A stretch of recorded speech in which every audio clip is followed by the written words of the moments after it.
Welcome back to Jeff Outdoors. We are in the supply room again today. If it's your first time here, this is the Homestead supply room.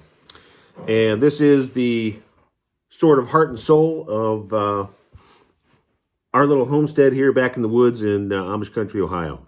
So I spent some time in here and we keep all of our supplies necessary to keep the place running. And we keep it all right here, consolidated, so we have access to the things that we need. Just to share with you some of the things that we make here on our little chunk of property in the world. Some of you may know at least one of my products, but you can go back through the videos and check that out. So it is fall. So the latest thing that we've been doing is apple cider syrup. This is apple cider, nothing added. This goes, the apple cider gets boiled down into a certain temperature and it becomes a syrup. Boil it a little more, you get apple cider jelly. So it is apple cider jelly and apple cider syrup season right now. So that's what we're stocking up on. I've got a pretty good stock of this right now. We do sell it locally just to friends, somebody who wants it, Christmas gifts as well, things like that. Lately we've been working and stocking up on clarified butter. So I just put a video out about this, and this is, I like to call it my backwoods butter. So we're taking butter and we're taking the milk solids out of it and making it shelf stable. This will last for about a year. Put it in a small jar, cook with this to keep your oxidized fats out of your diet. Sauerkraut. Yes, we make sauerkraut. This is cabbage and salt. This is fermented for about 10 to 14 days, and it's crisp, crunchy, and full of probiotics, good for your gut. And if you're not making your own sauerkraut at home, I urge you to do it. It's very simple. It may take a few times to kind of get it down, but once you get it rolling on your process, you have to get your cabbage and slice it up, stomp it, add your salt, pack it in a jar. This is a half-gallon jar, and I use these reusable plastic lids when I do this. This is not an advertisement for anything. This is just what I use.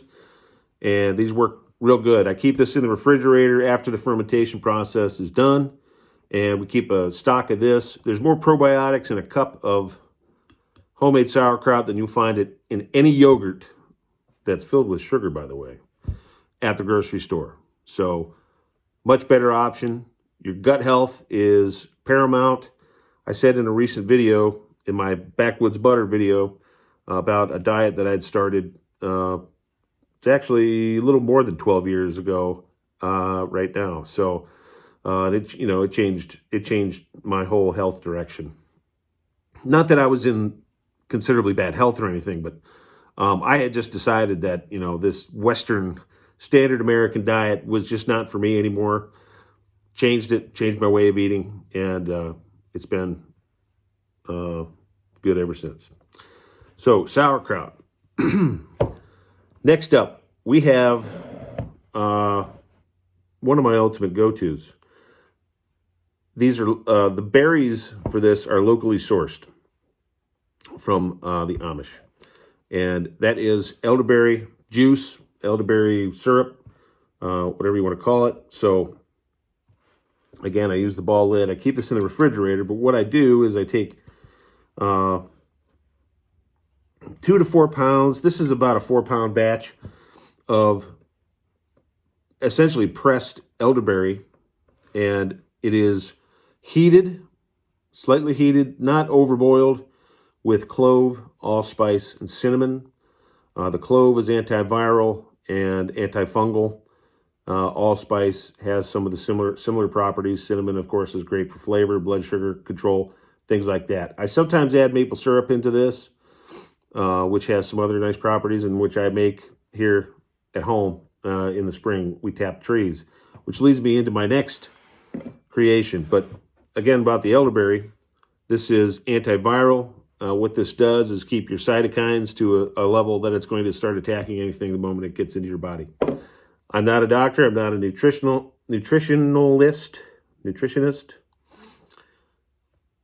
This is all from my experience and my reading and my research here. So, one of my most popular things that I make on the old homestead here is my maple syrup. So this is maple syrup. I boil this. I boil maple sap in the spring. I tap about. I only tap about 50. I put about 50 taps in. You can put multiple taps on one tree if it's big enough. And you'll see those videos coming up this spring in 2023. We're about 3.5 months out from maple season here in northern Ohio, and it's my favorite time of year. And it's go, go, go, go, go.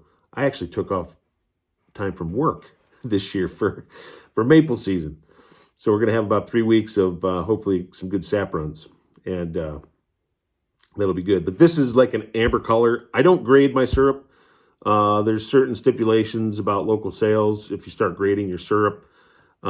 It's maple syrup. You can kind of see the color. The darker flavor is more pungent usually, and I like it all, so it doesn't really matter to me. But a lot of people use the darker syrup for baking, and the lighter syrups sometimes maybe for your pancakes, etc. But it's all good to me. So maple syrup. The other thing that we do here is we make our own hard apple cider, or AKA apple wine. This is some that I've had going here for a little while, and that will become a nice little apple wine essentially once that's done. Now that will ferment through a couple of secondary fermentation processes, and then it will be done. The other thing I do here is apple cider vinegar.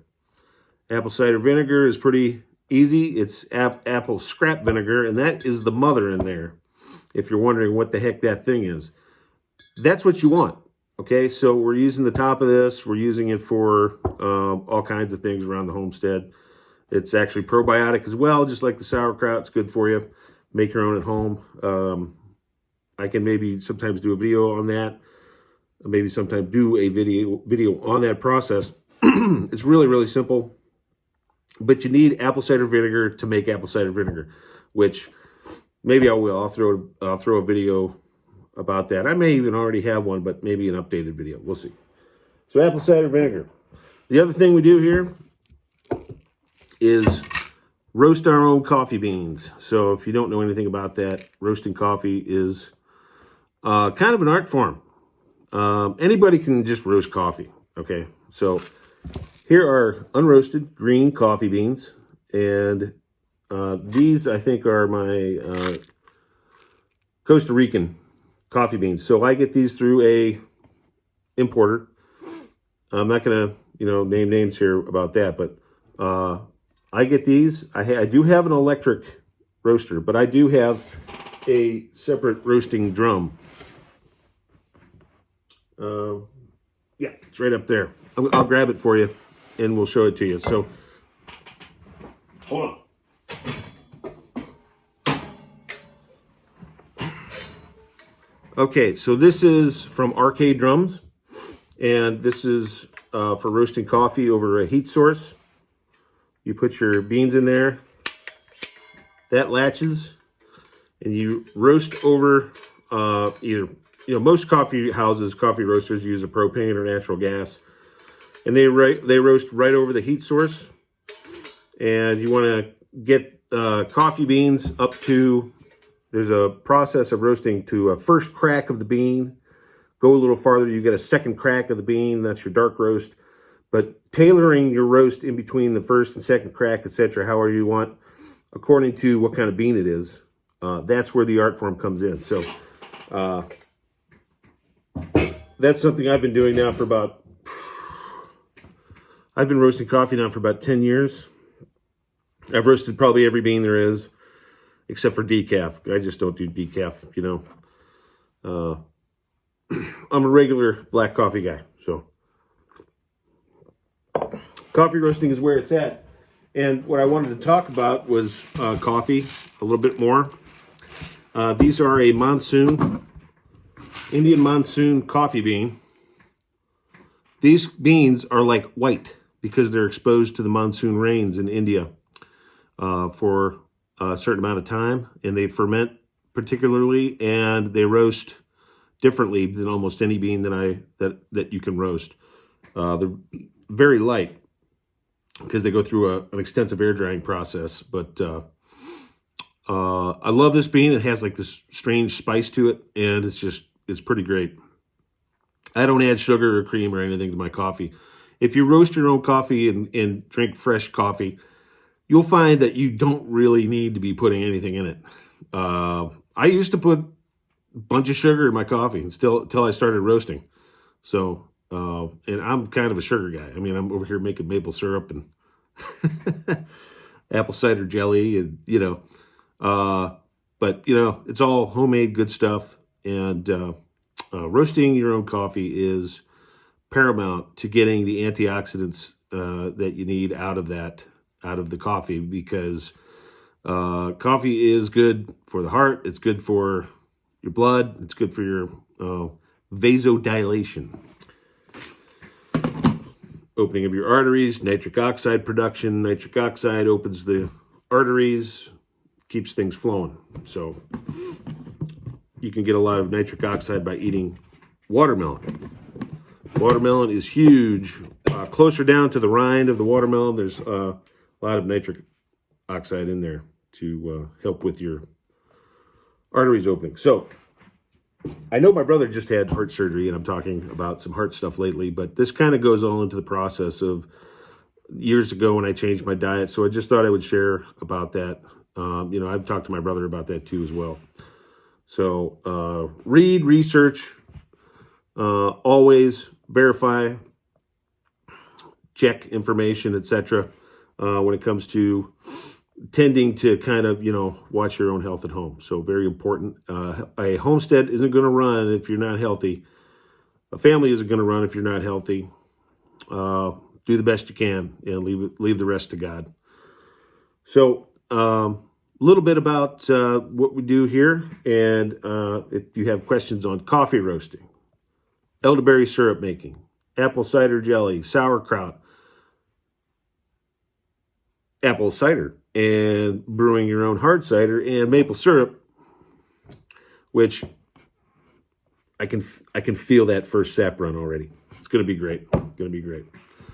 So this episode brought to you by Black Coffee in a Temple Bar mug.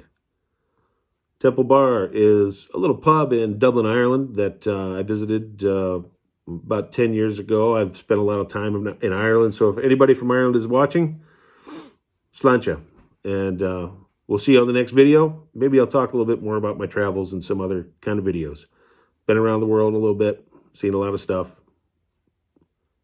Blessed to have done that. So thanks for tuning in. Hit that like button. That'd be great. And we'll see you on the next video. Giddy up.